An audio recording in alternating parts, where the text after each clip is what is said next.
સુરતમાં છેડતીના બનાવ વધી રહ્યા છે ત્યારે ડિંડોલીમાં 9 વર્ષની બાળાને વિમલ લેવા મોકલી તેને બહારથી ઘરમાં ખેંચી લાજ લેવાના ઈરાદે છેડતી કરનાર નરાધમને પોલીસે ઝડપી પાડ્યો છે।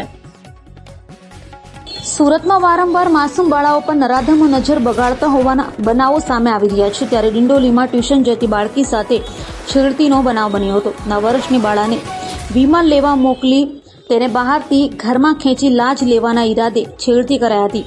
નરાધમે બાળકીને બીભત્સ વિડીયો પણ બતાવ્યો હતો। જોકે ગભરાયેલી બાળા બૂમાબૂમ કરી નરાધમના ચુંગાલમાંથી ભાગી છૂટી હતી અને ત્યારબાદ માતાને સમગ્ર વાત કહેતા માતાએ ડિંડોલી પોલીસ મથકે જઈ ફરિયાદ નોંધાવતા ડિંડોલી પોલીસે ત્વરિત તપાસ હાથ ધરી નરાધમને ઝડપી પાડી સળિયા પાછળ ધકેલી લીધો છે। ડિંડોલી પોલીસ સ્ટેશન વિસ્તારમાં રહેતા એક વ્યક્તિએ એમના પડોશમાં જ રહેતી એક દીકરીને છેડખાની કરી હતી।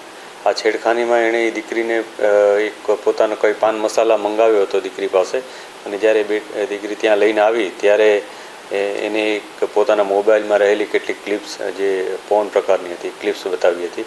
આ ઉપરાંત એને છેડખાની પણ ત્યાં કરી હતી, પરંતુ આ દીકરી ત્યાંથી ગભરાઈ જતાં ત્યાં ભાગવાની તેણે કોશિશ કરી હતી। તો ભાગતી એ દરમિયાન આ વ્યક્તિએ એને ધમકી પણ આપી હતી કે જો પોતાની વાત કોઈને કહેશે તો એને જાનથી મારી નાખશે, આ પ્રકારની એક ધમકી પણ આપી હતી। પરંતુ દીકરી આવીને તરત જ પોતાની મધરને આ વસ્તુ જણાવી હતી। એમના મધરે આ બાબતને પોલીસને જાણ કરી હતી। પોલીસે તરત જ એક્શનમાં આવી આરોપીની ધરપકડ કરી છે।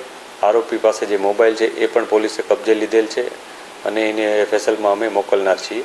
આ બાબતને લઈને પોલીસે જે ગુનો નોંધ્યો છે એમાં BNSની કલમ 75(1) 351 આ ઉપરાંત પોક્સોની કલમો ઉમેરી અને ગુનો દાખલ કરવામાં આવે।